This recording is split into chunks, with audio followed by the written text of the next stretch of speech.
melhora no poder de compra do suinocultor em maio. De acordo com um levantamento do Centro de Estudos Avançados em Economia Aplicada, a demanda crescente por carne suína no início deste mês tem sustentado os valores do animal vivo, levando os frigoríficos a buscar novos lotes de animais para abate. E quem vai explicar isso melhor para a gente é a pesquisadora do CPEA, a Juliana Ferraz. Boa tarde, Juliana. Obrigada aqui pela sua participação no Mercado e Companhia. Boa tarde, Priscila. Eu que agradeço o convite. Juliana, de quanto foi essa melhora na parcial de maio e o que motivou essas altas no poder de compra aí do suinocultor? Bom, Priscila, o poder de compra do suinocultor ele avançou, então ele vem avançando agora nessa parcial aí de maio. E esse movimento de avanço no poder de compra do suinocultor ele se deve em função de dois fatores, né?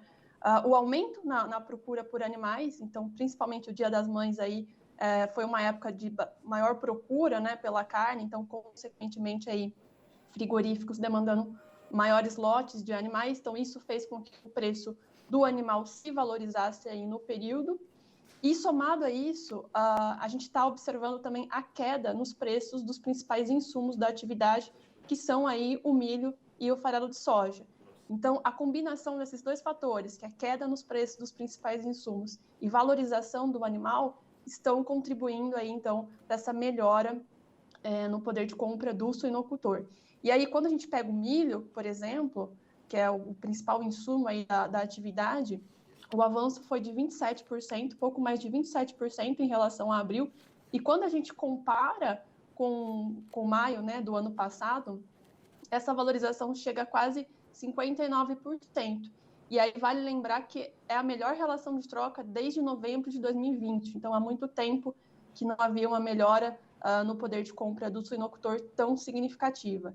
E aí, quando a gente pega o farelo de soja para analisar, que é um outro importante componente também da ração, esse avanço é de quase 10% em relação a abril, e ele supera aí os 18% em relação a maio do ano passado. Então, também aí é a maior avanço, né, no poder de compra do suinocultor desde muito tempo, no caso do farelo de soja, desde outubro aí de 2021. E quais são as perspectivas do preço do suíno vivo daqui para frente, né? Com a chegada do segundo semestre, os preços eles tendem a se estabilizar no mesmo patamar que a gente está vendo agora? A perspectiva, Priscila, é que os preços eles acabem se acomodando, sim, em patamares mais baixos, né, em patamares menores, por conta, principalmente em função aí desse movimento que a gente está vendo, que é a queda nos preços desses principais insumos. Então, com a queda no preço do milho, com a queda no preço do farelo de soja, muito provavelmente aí os preços do animal também vão acabar se acomodando em patamares menores. Mas aí é válido lembrar também que esse comportamento de preço do suíno, ele vai depender muito de como é que vai se dar o comportamento de preços das demais proteínas carnes, né? Das carnes concorrentes aí, como carne bovina, carne de frango. A gente está observando agora um movimento de queda no preço da carne bovina. Então, vai depender também de como que vai se dar o comportamento de preços dessas outras proteínas. Tá certo. Agora, falando desse assunto aqui, mudando um pouco o foco, com o aumento, né, das infecções por peste suína africana na China, você acha que é possível a gente observar alta nas exportações de carne suína do Brasil para o país asiático? Como é que você está enxergando esse cenário, Juliana? Sim, não só é possível, como a gente já está observando isso, né?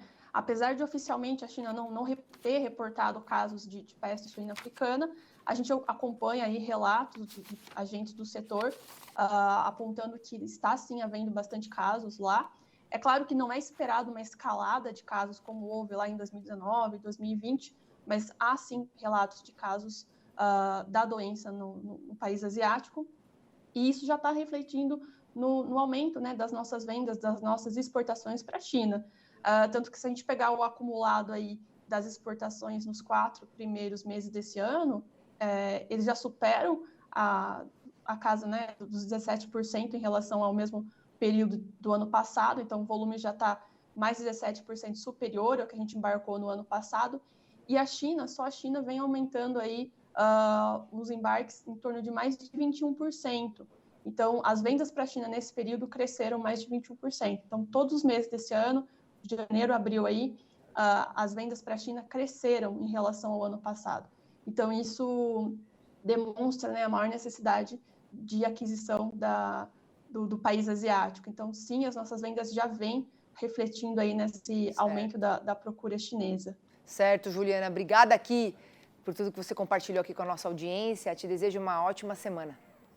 Eu que agradeço o convite. Uma boa tarde a todos. Boa tarde.